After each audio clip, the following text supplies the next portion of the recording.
رسول اللہ صلی اللہ علیہ وسلم نے ارشاد فرمایا، اللہ تعالیٰ نے فرمایا، زمین کے ہر حصے سے ایک مٹھی مٹی لے کر اس سے آدم علیہ السلام کو پیدا فرمایا۔ چنانچہ ان کی اولاد میں مٹی کی نسبت سے کوئی لال، کوئی سفید، کوئی کالا، ان کے درمیان کی رنگت کے ہیں۔ اسی طرح کچھ نرم مزاج، کچھ سخت مزاج، کچھ بری طبیعت اور کچھ اچھی طبیعت کے انسان ہیں۔ زبان تو سبھی رکھتے ہیں، مگر کمال وہ کرتے ہیں جو اسے سنبھال کر رکھتے ہیں۔ ایک شخص نے عمیر بن عبدالعزیز کو گالی دی۔ انہوں نے فرمایا، قیامت نہ آنی ہوتی تو تجھے میں جواب دیتا۔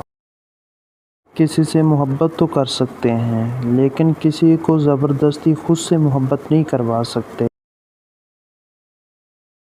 رسول اللہ صلی اللہ علیہ وسلم نے گائے کے بارے میں ارشاد فرمایا، اس کا دودھ شفا ہے، اس کا گھی دوا ہے، اس کا گوشت بیماری ہے۔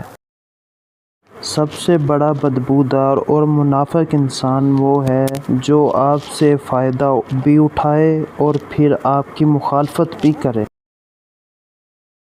بہترین دوست وہ ہے جو تمہاری کھوئی ہوئی مسکراہٹ، امید اور حوصلے کو ڈھونڈنے میں تمہاری بھرپور مدد کرے۔ اور پھر واصف علی واصف کہتے ہیں کہ اپنی اور خدا کی مرضی کے درمیان فرق کرنا غم ہے۔ اوقات سے زیادہ دی ہوئی عزت اور محبت کم ظرفوں کو کبھی راس نہیں آتی۔